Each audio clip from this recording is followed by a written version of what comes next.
किसी शहर में एक राजा था।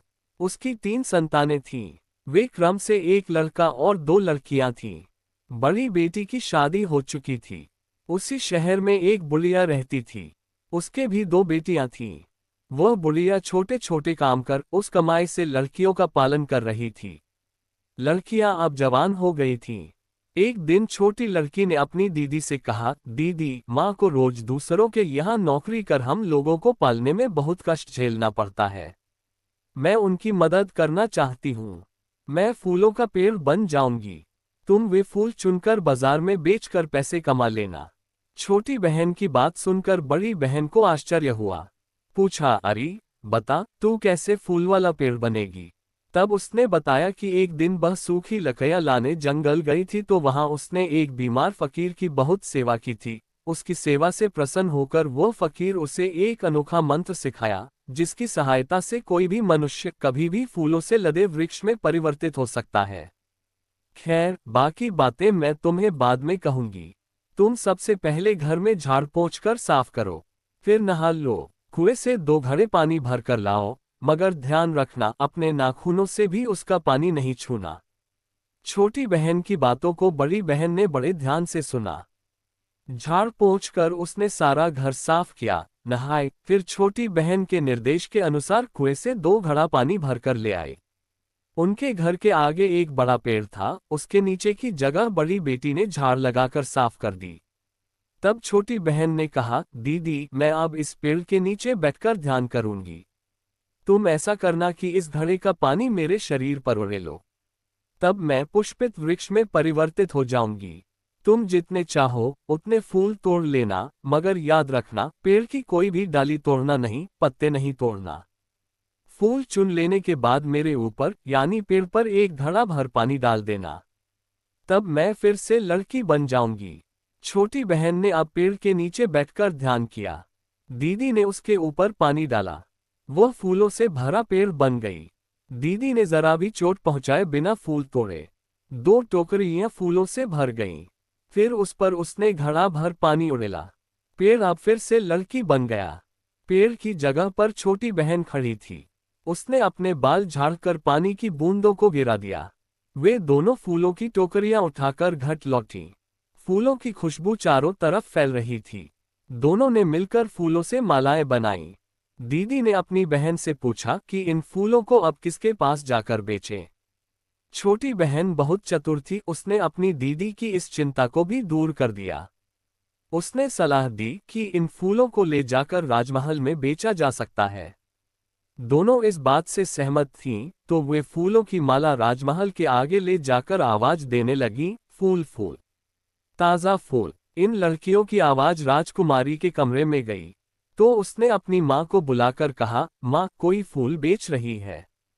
उसकी खुशबू यहाँ तक पहुँच रही है, खरीद लो ना। रानी ने बात मानकर नौकरानी से कहकर उन 2 लड़कियों को बुलाकर फूल खरीदे। उन लोगों ने खूब पैसा देकर इन लड़कियों से फूलमालाएं खरीद ली। शाम को बुढ़िया घर लौटी। छोटी लड़की ने बड़ी से कहा, दीदी, पैसों को कहीं छिपाकर रख दो, अभी माँ से कुछ मत कहना। इस तरह वे रोज फूल निकालती और बेच आती थीं। उनके पास काफी पैसे जमा हो गए। एक दिन दीदी ने पूछा, अब तो हमारे पास काफी पैसे जमा हो गए हैं, क्या हम माँ को बता दें? छोटी ने कहा, नहीं, अभी नहीं। माँ को गुस्सा आ गया तो हम लोगों की खैर नहीं। गुस्से में वह हमारी पिटाई भी कर सकती हैं। पैसे जमा होते गए और दोनों लड़कियों का लालच भी बढ़ता गया। एक दिन राजकुमार ने इन फूलों को देखा। उसने इससे पहले कभी इन फूलों को नहीं देखा था। फूलों की खुशबू भी बहुत आकर्षक थी। उसने सोचा कि ये फूल कहाँ से आते हैं, यहाँ कौन लाता है, किस पेड़ से फूल निकलते हैं। इस सोच के साथ उसने एक बार इन लड़कियों को फूल लाते हुए देख लिया, फिर उनका पीछा कर उनके घर तक गया, मगर इन फूलों का पौधा या पेड़ उसे कहीं भी दिखाई न दिया। उसे बहुत आश्चर्य हुआ। बहुत सोचने पर भी उसे कुछ समझ में नहीं आया। अगले दिन तड़के ही वह बुढ़िया के घर तक जाकर उसके आगे जो एक पेड़ था उसमें छिपकर बैठ गया। उस दिन भी लड़कियों ने पेड़ तले की जमीन को झाड़ू लगाकर साफ कर दी। फिर पहले जैसे ही छोटी लड़की फूलों का पेड़ बन गई। बड़ी वाली ने फूल चुने, फिर पेड़ लड़की में बदल गया। राजकुमार ने ये सब अपनी आंखों से देखा। इसके बाद राजकुमार सीधे राजमहल लौट आया और बिस्तर पर पड़ गया। राजा रानी ने आकर उसकी सेहत के बारे में पूछताछ की। मंत्री का बेटा उसका मित्र था, सो उसने भी आकर पूछा। माता पिता के आगे जो बात छिपाई थी, मित्र के आगे उसे नहीं छिपा सका। सारी घटना का उसके सामने विस्तार से वर्णन किया। मंत्री कुमार ने राजा के पास जाकर सारी बात बता दी। राजा ने मंत्री कुमार को बुढ़िया को बुलाने भेजा।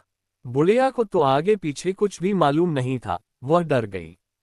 कांपते कांपते राजा के पास गई। राजा ने उससे शांति से बात की। अपने बेटे के लिए उसने बुढ़िया की लड़की का हाथ मांगा। राजा ने कहा, तुम्हारे 2 बेटियां हैं, उनमें से एक की हम अपने बेटे के साथ शादी रचाएंगे। बुढ़िया अब और ज्यादा घबरा गई।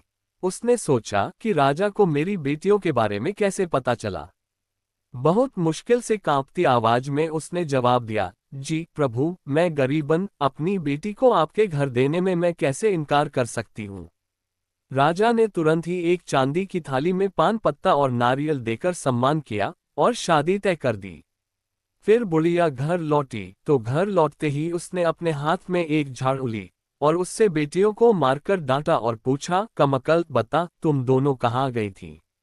राजा ने तुम लोगों के बारे में पूछा है, बता, तुम दोनों रोज कहाँ जाती रही हो? लड़कियां दिग्भ्रमित थीं। उनकी समझ में ही नहीं आया कि यह क्या हो रहा है। सिसककर पूछा, अम्मा, हमें क्यों मार रही हो? हमें गाली क्यों दे रही हो? बुढ़िया ने कहा, मैं और किसको मारूं, बता, तुम दोनों कहाँ गई थी? तुम्हारे बारे में राजा को कैसे पता चला? बोलते बोलते बुढ़िया का गुस्सा बढ़ता ही गया। घबराई हुई लड़कियों ने अपनी माँ के आगे सारा राज खोल दिया। उन दोनों ने सोचा, माँ देखकर चकित हो जाएगी, ये सोचकर सारी जमा पूंजी बुढ़िया के आगे उन्होंने रख दी, मगर बुढ़िया शांत न हुई। उसका पारा चढ़ता ही गया। उसने पूछा, घर में मेरे रहते तुमने ये सब कैसे और क्यों किया? क्या किसी ने कभी इस तरह की कहानी सुनी होगी? मेरे आगे पेड़ बनकर दिखा तो मैं मानती हूँ। ये कहते हुए चीखकर बुढ़िया ने दोनों को फिर से मारा। बुढ़िया को शांत कराने की कोशिश में असफल होकर छोटी लड़की को उस समय पेड़ बनना ही पड़ा। अगले दिन राजा का दूत दोबारा बुढ़िया के पास राजा का संदेश लेकर आए और उन्हें राजमहल आने का निमंत्रण दिया। राजमहल पहुंचकर बुढ़िया ने राजा से पूछा, प्रभु, अब मुझसे क्या चाहते हो? राजा ने विवाह का दिन तय करने के लिए बुढ़िया का सहयोग चाहा, मगर बुढ़िया ने इतना ही कहा, प्रभु की जैसी इच्छा हो, वे जब चाहें शादी रखवा लें। शादी की तैयारियां हुई। आकाश जैसी बड़ी विस्तृत रंगोली लगाई गई। सभी रिश्तेदार और प्रियजन आए। शुभ मुहूर्त में शादी का मंडप सज गया। पेड़ बनने वाली लड़की से राजकुमार की शादी हुई। इन पति पत्नी को एकांत में रहने देकर सभी लोग अपने अपने स्थान के लिए निकल गए, मगर राजकुमार 2 दिनों तक अपनी पत्नी से कुछ नहीं बोला, चुपचाप अकेला बैठा रहा। वह चाहता था कि पत्नी पहले बातचीत शुरू करे और लड़की चाहती थी कि उसका राजकुमार पहले बातचीत शुरू करे। फिर तीसरे दिन रात को लड़की को चिंता हुई कि अपना राजकुमार तो बात ही नहीं कर रहा है, तब उसने मुझसे शादी क्यों की? फिर उसने उससे यानी राजकुमार से पूछ ही लिया कि किस खुशी में तुमने मेरे साथ शादी की। वह भी तो यही चाहता था कि वह पहले मुंह खोले। जवाब में उसने कहा, तुम अगर मेरी बात मानकर काम करोगी तो ही मैं तुमसे बात करूंगा। तुमसे किसने कहा कि मैं तुम्हारी बात नहीं मानूंगी? कहो, तुम क्या चाहते हो? मुझे तुम्हारे लिए क्या करना है? क्या तुम नहीं जानती कि फूल खिलने वाला पेड़ कैसे बनना है? मैं देखना चाहता हूं कि तुम फूल खिलता पेड़ कैसे बनोगी। उन फूलों पर मैं लेटूंगा, फूलों की चादर बनाकर सोऊंगा। वह पल बहुत खुशी देने वाला होगा। जी, मैं भूता नहीं, देवता नहीं, मैं भी औरों जैसे ही एक सामान्य जवान लड़की हूँ। क्या इंसान कभी पेड़ बन सकता है? इस तरह झूठ बोलकर धोखा देना मुझे बिल्कुल पसंद नहीं। उस दिन सुंदर सा वृक्ष बनते हुए मैंने तुम्हें देखा है। तुम मेरे लिए पेड़ नहीं बनोगी तो बताओ, किसके लिए पेड़ बनोगी? उसने उसे छेड़ा। लड़की ने अपनी साड़ी के आंचल से अपने आंसू पोंछे, फिर कहा, आप गुस्सा न हो, आप इतना जोर दे रहे हैं, तो मैं जरूर आप जो चाहेंगे वह बनूंगी। अब 2 घड़ा पानी भरकर ले आओ। राजकुमार पानी ले आया। लड़की ने पानी को मंत्र पूरित किया। राजकुमार ने बात को गोप्य बनाने के लिए खिड़कियां, दरवाजे आदि सब बंद किए। लड़की ने कहा, आप मन चाहे फूल चुन लेना, मगर याद रखना किसी भी हालत में पेड़ की किसी भी डाली को तोड़ना फोड़ना नहीं। फिर वह कमरे में ध्यान लगाकर बैठ गई। बाकी सारा क्रम उससे सीखकर राजकुमार ने ठीक समय पर पानी उड़ेला। वह फूल खिलता पेड़ बन गई। कमरे में फूलों की खुशबू फैल गई। उसने खूब फूल चुन लिए। फिर पेड़ के ऊपर घड़े से पानी उड़ेला। तब फिर से लड़की बाल झाड़ कर उठ बैठी। वह फूल फैलाकर उनका गद्दा बनाकर लेट गया। कुछ दिनों तक उन दोनों के बीच यही चलता रहा। रोज सुबह वह मुरझाए फूलों को खिड़की के बाहर फेंकता रहा। अब सूखे फूलों का इतना बड़ा ढेर बन गया कि वह एक पहाड़ सा दिखने लगा। एक दिन राजकुमार की छोटी बहन ने ये ढेर देखा और अपनी माँ से जाकर कहा, माँ, देखो भैया भाभी बहुत सारे फूल लगाकर सुबह होते ही खिड़की से बाहर फेंक देते हैं, मगर देखो मुझे आज तक एक फूल भी नहीं दिया। सुनकर रानी माँ ने कहा, चिंता मत कर बेटी, मैं उससे कहकर तुम्हें भी फूल दिला दूंगी। एक दिन की बात है, राजकुमार किसी काम से बाहर गया हुआ था। राजकुमारी ने किसी तरह राज जान लिया। अपनी सहेलियों से उसने कहा, हम सब पारिजात वृक्ष के पास जाकर खेलेंगे। अपनी भाभी को भी साथ लेकर चलेंगे। वह फूलों वाला पेड़ बनती है। तुम सब मेरे साथ चलोगी तो तुम सबको खुशबूदार फूल दूंगी। फिर उसने भाभी को अपने साथ ले जाने के लिए माँ की अनुमति मांगी। रानी ने बेटी को तो स्वीकृति दे दी। कहा, कौन मना करता है, जाओ। बहू को साथ भेजने को लेकर उसने कहा, अपने भैया से स्वीकृति लेकर जाओ। तब तक राजकुमार भी वहां आ गया। उसने अपने भैया से कहा, भैया, हम सब सहेलियां पारिजात पेड़ के नीचे खेलने जा रही हैं। मैं भाभी को भी साथ ले जाना चाहती हूँ, भेज दो ना। राजकुमार ने कहा, मेरी बात मानकर ले जाना कोई बड़ी बात नहीं। तुम्हें माँ की स्वीकृति लेनी होगी। फिर राजकुमारी रानी के पास गई। यह क्या बात है माँ, मुझे तुम स्वीकृति नहीं देती, भैया के पास भेज देती हो। उधर भैया तुम्हारे पास भेज देता है। मैं भी तो तुम्हारी बेटी हूँ, गेंद तो नहीं। तुम्हें बेटी से ज्यादा बहू प्यारी हो गई। तब रानी ने कहा, बेटी, इस तरह कठोर बातें नहीं कहते। अपनी भाभी को अपने साथ ले जाओ। उसे बहुत ध्यान से रखना। शाम को उसे सुरक्षित ले आना। रानी ने बेमन से ही उसे स्वीकृति दी। वे सब लड़कियां पारिजात के पेड़ के पास गईं। बड़े बड़े पेड़ों पर रस्सी बांधकर शाम होने तक झूला झूलती रहीं। राजकुमारी ने फिर एकदम खेल बंद कर दिया। अपनी सहेलियों को उसने अंदर बुलाया।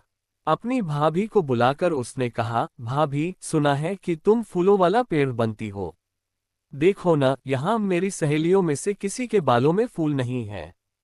भाभी ने भी चिढ़कर जवाब दिया, ऐसा तुमसे किसने कहा, मैं तुम जैसी ही इंसान हूं कि नहीं। पागल जैसी बात मत करो। राजकुमारी ने उससे कहा, देख रही हो न, मेरी किसी भी सहेली के बालों में फूल नहीं है। तुम हमारे लिए फूलों वाला पेड़ बनने को तैयार नहीं। सिर्फ अपने प्रिय के लिए ही तुम पेड़ बनोगी न। छह, तुम भी कैसी लड़की हो, मैंने तुम्हारे साथ आकर गलत किया। इतना कहकर भी राजकुमारी के चुप न होने पर वह पेड़ बनने के लिए तैयार हो गई। 2 घड़ों में पानी मंगवाया, मंत्र जाप किया। लड़कियों को सावधान करते हुए उसने पानी डालने का सारा क्रम बताया। फिर उन्हें नहाने के लिए भी कहा। लड़कियों ने उसके मार्गदर्शन की तरफ ध्यान नहीं दिया। वह जब ध्यान करती बैठ गई तो लड़कियों ने मनचाहे तरीके से उस पर पानी उड़ेला। इसका यह नतीजा यह निकला कि वह अधूरा पेड़ ही बन सकी। तब तक शाम हो चुकी थी। बिजली कड़कने के साथ बारिश भी शुरू हो गई। फूल चुनते हुए जल्दी में लड़कियां सावधान नहीं रहीं। पत्ते भी तोड़ दिए। फूल बालों में लगाकर लौटने की उन्हें जल्दी थी, तो पेड़ की डालियों को भी तोड़ दिया। घर लौटने की आतुरता में दूसरे घड़े का पानी भी शांति से नहीं डाला और वे अपने अपने घर की तरफ भाग खड़ी हुई। जब बहुत देर तक राजकुमारी घर नहीं लौटी तो राजकुमार ने अपनी बहन से उसके बारे में पूछा, तो बहन ने कहा, मुझे नहीं मालूम, भाभी जी तो बहुत देर पहले ही घर जाती हूँ, ऐसा बोलकर चली आई वहां से। उधर राजकुमार की पत्नी फिर से इंसान बनी, मगर उसे इंसान का वह आकार ही नहीं मिला। अब उसके पास हाथ पांव नहीं थे, बदन पर घाव थे। बारिश के बहते पानी में किसी तरह मोरी में उसका शरीर सरक कर गिर पड़ा। पानी बह रहा था तो उसके बचने की कोई उम्मीद न बची थी। एक मोड़ पर एक चौड़े पत्थर से टकराकर उसका बहना रुक गया और वह बच गई। लेकिन वह घर तो दूर ही रह गया। अगले दिन सुबह उधर से कपास की 7-8 गाड़ियां गुजर रही थीं। गाड़ी वालों को मोरी में गिरे आधे मनुष्य की आकृति वाले पेड़ से कराहने की आवाज सुनाई पड़ी। पहली गाड़ी वाले ने दूसरी गाड़ी वाले से कहा कि देखो और पता लगाओ, ये कैसी आवाज है। दूसरे गाड़ी वाले ने जवाब में कहा, नहीं नहीं भैया, वह तो हवा की आवाज होगी या कौन जाने कोई भूत वेताल होगा तो। इस पर पहली गाड़ी वाले ने खुद गाड़ी से उतरकर नीचे आकर देखा तो पाया कि एक अपंग लड़की पानी में बहकर यहाँ गड्ढे में पड़ी है। उसने उसे उठाकर अपने घर पर ले गया और प्राथमिक उपचार के बाद उससे उसका घर का पता पूछा। फिर तुरंत राजमहल में खबर पहुंचाई गई। राजकुमार शीघ्र ही उस सौदागर के पास पहुंचा और अपनी पत्नी को लेकर राजमहल पहुंच गया। राजकुमार ने पत्नी से सारा हाल पूछा कि कैसे और क्या हुआ था। लड़की अपनी सारी आपबीती सुना दिया। इसके बाद वह घायल अवस्था में ही ध्यानस्थ होकर बैठी। एक घड़े का पानी उस पर डालने से वह पेड़ बन गई, पर पेड़ की शाखाएं टूट चुकी थीं और पत्ते फटे थे। उसने बड़ी सावधानी से उन्हें संजोया। फिर उसने धीरे से दूसरे घड़े का पानी उस पर उड़ेला। तब वह फिर से पहले जैसी ही युवती बन गई। वह उठ खड़ी हुई और अपने बालों पर गिरे पानी को झाड़ा, पति के चरण स्पर्श किए। उसके बाद वह महल के अंदर गई। बहुत दिनों से राजा अपने बहू बेटे को तलाश रहे थे। अब इनके लौटने से बहुत खुश हो गए। राजमहल में धूमधाम से स्वागत किया गया। इन दोनों के साथ घटी घटना से कुपित होकर राजा ने अपनी छोटी बेटी को जलते चूने के गड्ढे में डालकर दंडित किया। जिसने भी इसे देखा यही कहा, अपराध का सही दंड यही है। दोस्तों, हमें मालूम है कि कहानी पसंद आने पर आप सब्सक्राइब और लाइक जरूर करेंगे। अतः कहानीराज के तरफ से कहानी को पूरी पढ़ने के लिए आप सबों को बहुत बहुत धन्यवाद।